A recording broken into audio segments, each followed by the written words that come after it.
vamos a insistir en mirar hacia el futuro. Si queremos realmente una sociedad que respete los derechos humanos, tenemos que ver hacia el futuro. Estamos en crisis con la pandemia, debemos defender que se respeten los derechos humanos en este tiempo de pandemia, pero tenemos también que mirar hacia el futuro. Y mirar con determinación, con inteligencia, con capacidad de corregir todo aquello que en el pasado ha posibilitado que esta pandemia nos afecte tanto.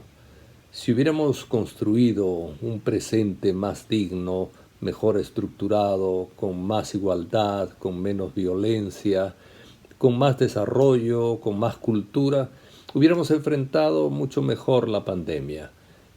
Estas decisiones que se han tomado son en buena parte normales, decentes, pero el manejo de las mismas adolece de serios defectos en términos de derechos humanos, en términos de respeto a los derechos de la gente y en términos también incluso de organización, que es lo que al final fomenta este tipo de fallos que desde otros lugares hemos estado denunciando y criticando, etc. Pero ahora quisiera insistir en esto de construir un futuro. No limitarnos a una tendencia reactiva que a veces se da en la sociedad civil. El gobierno lleva la iniciativa y la sociedad civil responde, critica, dice que no le gusta una cosa, etcétera, ¿verdad? Pero siempre a remolque del gobierno.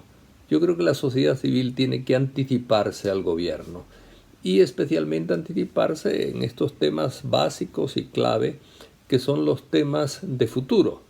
Estos temas que nos van a sacudir además muy pronto. A la crisis de la pandemia del COVID-19 le va a seguir, y ya está empezando, la crisis del hambre, la crisis de la falta de recursos, la crisis de la lentificación de la economía, la crisis económica en definitiva, ¿verdad? Y eso realmente no es de esperar a que el gobierno reaccione también un poco repentinamente y nosotros critiquemos esa reacción gubernamental y al final sigamos en lo mismo, porque uno no ha visto ni en el gobierno ni en otros sectores ideas creativas sobre el futuro. Sí hay algunos grupos pequeños que están trabajando el futuro con dignidad y con seriedad, como por ejemplo, me gusta citarlo porque llevan un buen trabajo y son gente joven, el Instituto Centroamericano de Estudios Fiscales, ICEFI, sí está pensando en el futuro y sí está insistiendo en que tenemos que mirar al futuro con claridad y también prepararnos para una crisis económica que va a venir sin lugar a dudas. Ya está empezando en Estados Unidos y nosotros somos un país muy dependiente de Estados Unidos y está en todo el mundo, de manera que no vamos a ser nosotros los únicos que nos libremos de esa crisis. Es indispensable, creo yo, pensar en ello.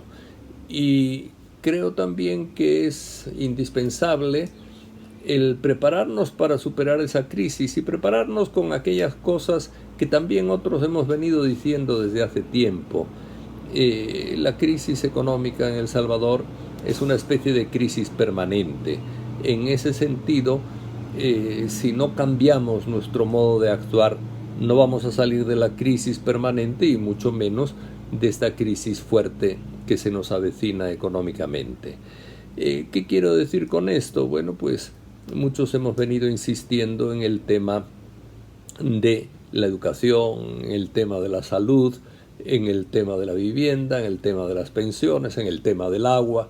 Si no somos capaces de corregir todo este tipo de problemática, va a ser realmente muy difícil que enfrentemos la crisis sin mayores problemas de los que tenemos ahora, porque la crisis va a venir fuerte. De alguna manera hay que garantizar que el Estado invierta más en educación a pesar de la crisis, que el Estado invierta más en salud. Eso se ha notado como una enorme necesidad en estos momentos de preparación para la pandemia del coronavirus. Tenemos dos sistemas públicos de salud, eso es absurdo, ¿verdad? Todas las personas tenemos el mismo derecho igual a la salud, y por tanto no tiene sentido tener dos sistemas y además uno de ellos especialmente con una calidad bastante baja en el servicio que da a las personas.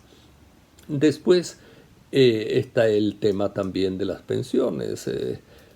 Estamos en un país donde el número de personas de la tercera edad aumenta. En la medida en que lleguemos a tener, porque no va a ser una cosa inmediata de pasado mañana, pero va a ser, en la medida en que lleguemos a tener 1 millón de personas con más de 60 años, si solo estamos cubriendo un 24-25% de los que tienen más de 60 años con pensión, ¿qué vamos a hacer con 700,000 o con 1 millón de personas sin pensión y de tercera edad, sin poder trabajar o con poca capacidad de trabajo? Se nos viene un problema muy grueso si no enfrentamos ya ese problema. Y el agua es lo mismo, el agua es parte además del problema grave de la salud que tenemos. En la medida en que hay poco agua, estamos diciendo que el mejor remedio para el coronavirus es lavarse con frecuencia las manos y la distancia social, y tenemos escasez de agua para una buena parte de la población.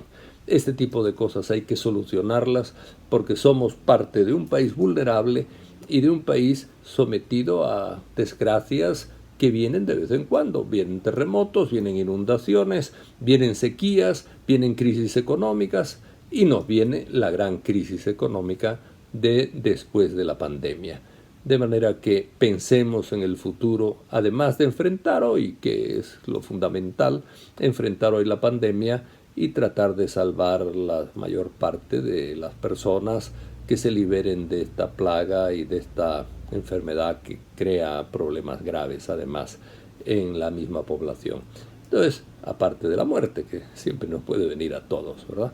Pero aparte de enfrentar con claridad y con respeto a los derechos humanos el presente, pensemos en el futuro. Gracias.